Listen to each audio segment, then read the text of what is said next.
ये कहानी चूड़ामणि गांव में रहने वाले एक ब्राह्मण परिवार की है, जिसमें दीन दयाल अपनी पत्नी शारदा और अपने बेटे अभिमन्यु और राघव के साथ रहता था। वो बहुत गरीब थे। उन्हें 2 वक्त का खाना भी बहुत मुश्किल से मिल पाता था। पंडित का बड़ा बेटा अभिमन्यु अपनी गरीबी की वजह से बहुत नाराज रहता था और वो अपने गरीब होने का जिम्मेदार अपने माँ बाप को मानता था, इसलिए वो उन्हें हमेशा ताना देता था। एक दिन दीनदयाल भिक्षा मांगने बहुत लोगों के घर गया, लेकिन उसे कहीं भी भिक्षा नहीं मिली और वो खाली हाथ घर आ गया। अपने पिता को खाली हाथ देखकर अभिमन्यु भड़क गया और बोला, आ गए फिर हाथ झुलाते। आज भी मुझे भूखे पेट ही सोना पड़ेगा। मेरी तो किस्मत ही फूट गई इस घर में जन्म लेने के बाद। न जाने कौन सी घड़ी में भगवान ने मुझे इस घर में पैदा कर दिया था। इस घर में जब से जन्म लिया है तब से कभी ढंग का खाना नसीब नहीं हुआ है। तेरे बच्चे नहीं जो इस तरह से तू उनसे बात कर रहा है। इन्होंने आज तक एक पिता होने का कौन सा फर्ज निभाया है जो मैं इनसे तमीज से बात करूं? अपने बेटे की ऐसी बातें सुनकर दीनदयाल बहुत दुखी हो जाता है। उसकी आंखों में आंसू आ जाते हैं। वो अपने आंसू छिपाते हुए अपने छोटे बेटे राघव को लेकर लेट जाता है। हर रोज अभिमन्यु अपने पिता को भला बुरा कहता, लेकिन उसके पिता उसे कभी कुछ नहीं कहते। कुछ सालों बाद अभिमन्यु और राघव अब बड़े हो चुके होते हैं और वे अपने पिता की तरह ही भिक्षा मांगकर अपना गुजर बसर करना शुरू कर देते हैं, लेकिन उनसे उनका गुजारा बहुत मुश्किल से हो पाता था। एक दिन, राघव चल, हम आज दूर कहीं भिक्षा मांगने चलते हैं। यहाँ तो हमें कोई कुछ देता नहीं है। नहीं भैया, ज्यादा दूर नहीं जाते वरना तक्षक आ जाएगा। चल जल्दी आ जाएंगे। और ये तक्षक वक्षक कुछ नहीं होता। नहीं भैया, होता है तक्षक, माँ ने मुझे बताया है। राघव अपने भाई की बात मान लेता है और वो दोनों भिक्षा मांगने के लिए निकल जाते हैं। थोड़ी दूर चलने के बाद उन्हें बहुत सारे घर दिखते हैं, जिन्हें देखकर वे दोनों खुश हो जाते हैं और दोनों भिक्षा मांगना शुरू कर देते हैं और हर घर से उन्हें कुछ न कुछ मिल जाता है।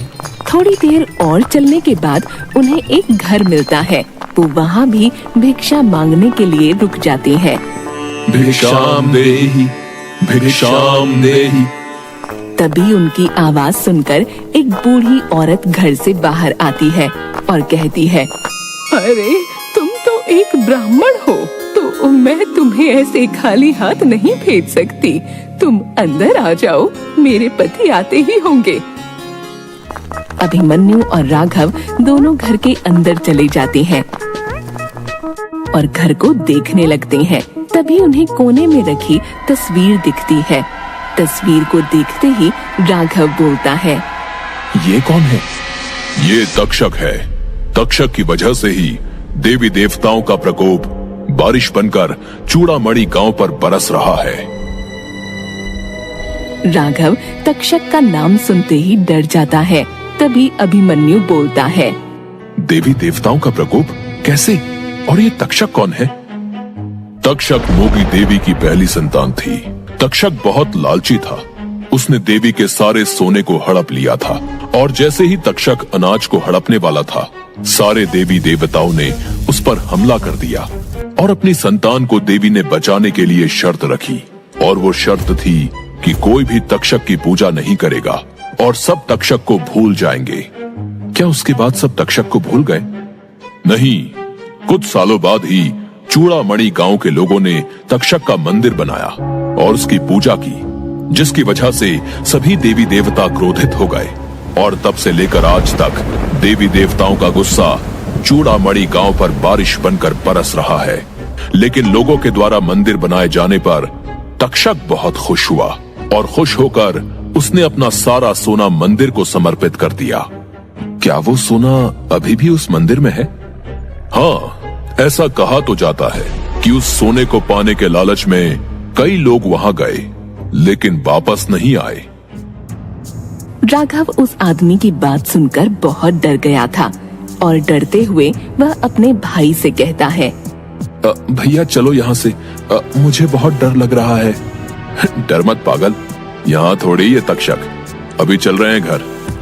दोनों भाई घर आने लगते हैं। अभिमन्यु पूरे रास्ते उस आदमी के द्वारा कही बातों को सोचता रहता है और खजाने की बात उसके दिमाग में गूंजने लगती है और उसके मन में भी। और लोगों की तरह उस खजाने को पाने की लालच में वह आ जाता है और उस मंदिर में जाने का फैसला करता है। अगले दिन वो बिना किसी को बताए उस मंदिर की ओर चला जाता है। तभी राघव अभिमन्यु को रोकता है। भैया आप कहाँ जा रहे हैं? मैं तक्षक से मिलने जा रहा हूँ, चलेगा? नहीं भैया, वहाँ मत जाइए, वहाँ जाना ठीक नहीं है। तुझे जाना है तो जा, लेकिन मैं तो आज खजाना लेकर ही आऊंगा। नहीं भैया, मैं अकेले आपको छोड़कर कहीं नहीं जाऊंगा। आप चाहे गलत करो या सही, मैं हमेशा आपके साथ रहूंगा और हमेशा आपका साथ दूंगा। दोनों मंदिर पहुंचते हैं। वहाँ आज भी बहुत तेज बारिश हो रही थी और बिजली कड़क रही थी। हर रोज की तरह राघव अपने भाई को समझाने की बहुत कोशिश करता है, लेकिन वो नहीं मानता। और जैसे ही वो दोनों मंदिर में अपने कदम रखते हैं, बहुत तेज बिजली कड़कती है, जिसे देखकर अभिमन्यु और राघव डर जाते हैं। और राघव अपने भाई को फिर से मना करता है। भैया मत जाइए, देखो कितनी तेज बिजली कड़क रही है। तुझे चलना है तो चल, मेरा दिमाग मत खराब कर। राघव अपने भाई को अकेला नहीं छोड़ना चाहता था, इसलिए वो उसके साथ चला जाता है। वो दोनों मशाल जलाकर जैसे ही मंदिर के अंदर घुसे, वैसे ही बहुत तेज तेज हवाएं चलने लगीं। और जैसे ही वो दोनों आगे बढ़े, वहाँ मरे हुए लोगों के शरीर कंकाल पड़े होते हैं और वहाँ बहुत गंदी बदबू आ रही होती है। वो दोनों अपनी नाक बंद करके चलते रहते हैं। तभी उन्हें एक डरावनी आवाज सुनाई देती है। आवाज सुनते ही वे दोनों डर जाते हैं और इधर उधर देखने लग जाते हैं। भैया ये सब क्या हो रहा है?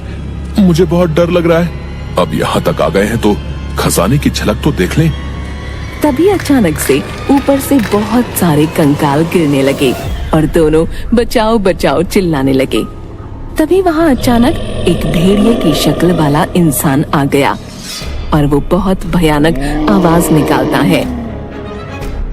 उस इंसान का पूरा शरीर जला हुआ था और वो उन दोनों को घसीटते हुए हस्तर की मूर्ति के पास ले जाता है, जहाँ बहुत सारा सोना था। लेकिन अचानक से वो इंसान कहीं गायब हो गया। ये देखकर अभिमन्यु राघव से कहता है, राघव अब हमारे सारे सपने पूरे हो जाएंगे, जल्दी सोना उठा। राघव बहुत डर चुका था। वो डर की वजह से कांपने लगा और वो सोने को हाथ नहीं लगाता। लेकिन उसका भाई सोना उठा लेता है और राघव के साथ तेजी से बाहर जाने लगता है। तभी बहुत तेज आंधी चलने लगती है। अब इस मौसम को क्या हो गया? इतनी तेज आंधी चल रही है। तभी वहाँ किसी के चलने की आवाज आती है और जैसे ही वो दोनों पीछे मुड़कर देखते हैं, उनके पीछे आधे जले हुए भेड़ियों की फौज आ रही होती है, जिनके शरीर अभी तक जल रहे होते हैं।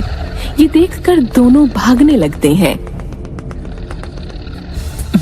मैंने बार बार आपको मना किया, लेकिन आप नहीं माने। आज आपकी वजह से मैं भी इस मुसीबत में पड़ चुका हूँ। काश मैंने आपका इस गलत काम में साथ न दिया होता।